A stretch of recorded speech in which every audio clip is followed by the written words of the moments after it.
नमस्कार, family drama आणि झी5 च्या या नव्या कोरिया भागात आपले स्वागत आहे।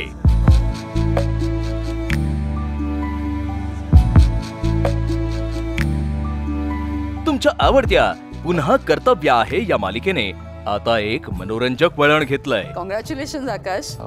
थँक्यू। आणि काय रे, जोपर्यंत तू मुलीचा फोटो बघून हो म्हणत नाहीस ना लग्नाला, तोपर्यंत माझ्यासाठी हा होकार असूच शकत नाही। वसू आणि आकाशच्या जीवनात अनपेक्षित घटना घडायला सुरुवात झालीये। त्यांना आपल्या भावी जोडीदाराचा फोटोही पाहण्यास अडचणी येऊ लागल्या आहेत।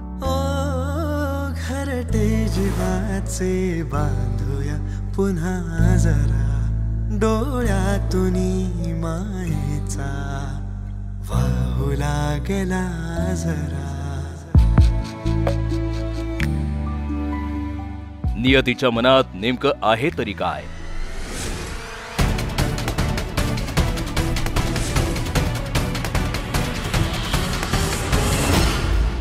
बघितला फोटो?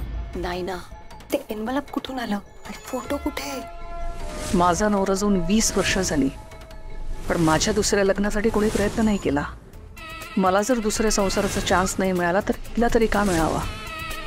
मंगलला वसूच्या आयुष्यात येणाऱ्या सुखाची चाहूल लागते आणि तिची तडफड सुरू होते।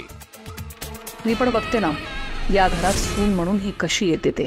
पुढे पार्कात एक अशी घटना घडते ज्यामुळे वसू अनोळखी आकाशबद्दल एक गैरसमज करून घेते।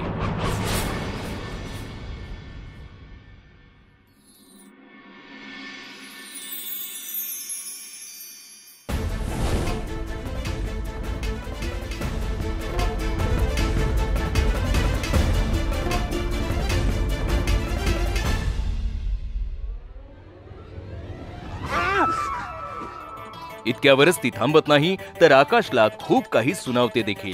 मला चांगलंच समजलंय तुम्ही काय टाईपचे माणूस आहात। माझ्या कमरेत हात घालता काय?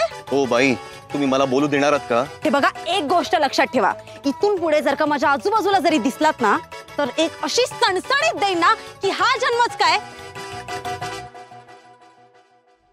तर पुढचे 7 जन्म तुमच्या लक्षात राहील। त्याचप्रमाणे लोकप्रिय मालिका पारूच्या कहाणीतही खूप सारे टर्न्स अँड ट्विस्ट्स आले आहेत। प्रीतम सर आता सिगरेट कसं पायी वाढतायत? न दिशा मॅडम यांचं भांडण झालं का काय? पारू प्रीतमला चक्क सिगारेट ओढताना पाहते। प्रीतम सर, काय चाललंय तुमचं? आणि सिगरेट काय वाढताय तुम्ही? आणि ते बी घरात? अहो, सिगरेट किती वाईट गोष्ट आहे, कसले कसले आजार होतात माहित नाही का तुम्हाला? प्रीतम तिला त्याच्या तणावाचे कारण सांगतो। केला यार पारू, हे बघ मला सगळं कळतंय, पण त्या दिशाचा विषय आला ना की मला सुचत नाही यार काही। तिचा एक बॉयफ्रेंड आहे पारू, आणि तरी ती कशी वागते बघितलंस ना आपल्याशी। आईला काय गुंडाळून ठेवलंय, मला काय सतत टोमणे मारत असते। टॉर्चर आहे यार नुसता। पारू त्याला दिशाबद्दल जे काही वाटतंय ते अहिल्या देवींना सांगायला सांगते। मी तुम्हाला काल अहिल्या मॅडम बरोबर बोलायला सांगितलं होतं, नसेलच बोललात तुम्ही? मी गेलेलो बोलायला, धाडस नाही झालं यार। धाडस करायचं, तुम्ही बिनगोरी लगीन नाही असं सांगा। अहिल्या मॅडमना सांगा की तुम्ही दिशा बरोबर लगीन करणार नाही म्हणजे नाही। हो पारू, पण आदित्य त्या दोघांचं बोलणं अर्धवट ऐकतो आणि त्याचा गैरसमज होतो। काय सुरू आहे इकडे?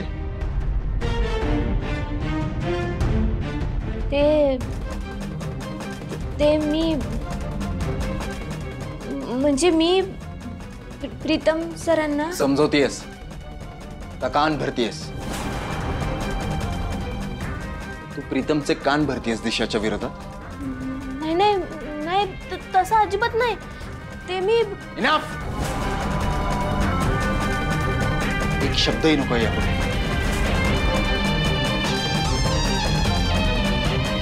तो पारूवर प्रचंड संतापतो आणि रागाच्या भरात तो प्रीतमलाही खडे बोल सुनावतो। प्रीतम, ती मुलगी सुरुवातीपासूनच तुला पसंत नव्हती आणि तू त्याच नजरेने तिच्याकडे बघत आलायस। आणि ती मुलगी वाईट आहे, चांगली नाही आहे, त्याचा एकतरी पुरावा आहे का तुझ्याकडे? सांग ना, ती मुलगी चांगली नाही याचा एक तरी पुरावा आहे ज्याच्यावर माझा विश्वास बसेन, सांग. आदित्यच्या बोलण्याने दुखावलेल्या पारूला वडिलांचे शब्द आठवतात. ह्या मोठ्या माणसांची गणित आपल्याला समजतच नाहीत. आता समज शांतीत ठेवायचं, सगळं शांत करायचं. माझी तुला शपथ आहे.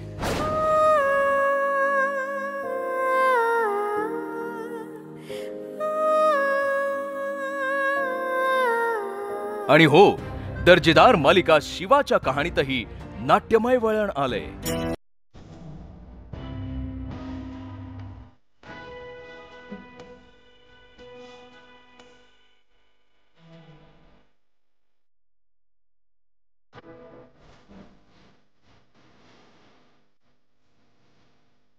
कहाणीत गुरुजी आशूला महादेवाचा अभिषेक करायला सांगतात. आज तुम्ही महादेवाची शिवरात्रीची पूजा आणि अभिषेक करा. मी एवढा मोठा नाहीये की मी अभिषेक करू शकेन.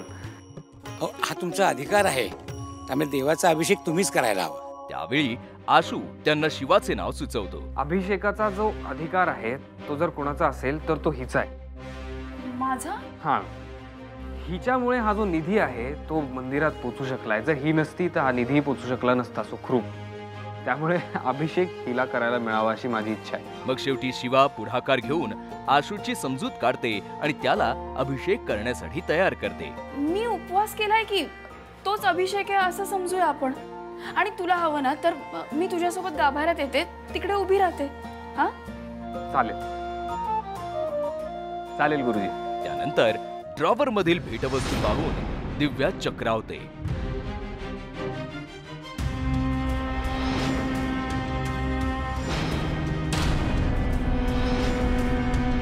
तिला एक घटना आठवते आणि त्यावरून ती शिवा आशूबद्दल एक तर्क काढते. ह्याचा अर्थ शिवा आणि आशू एकमेकांना नक्कीच ओळखतात, पण ह्यांची ओळख कशी आणि का झाली असेल? कहाणीत पुढे दिव्यासमोरच अनपेक्षितरित्या जेव्हा शिवा आणि आशूच्या हस्ते महादेवाचा अभिषेक संपन्न होतो तेव्हा मात्र दिव्या खूप अस्वस्थ होते.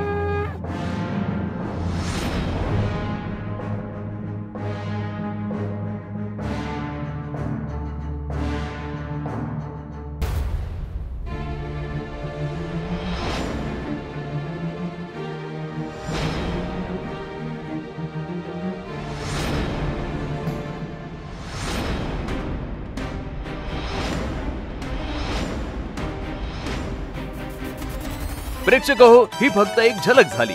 या मालिकांचे संपूर्ण एपिसोड्स पाहण्यासाठी आताच झी5 ॲप डाउनलोड करा आणि पहा सर्व मालिका कधीही कुठेही, तेही एकदम फ्री, फक्त झी5 वर.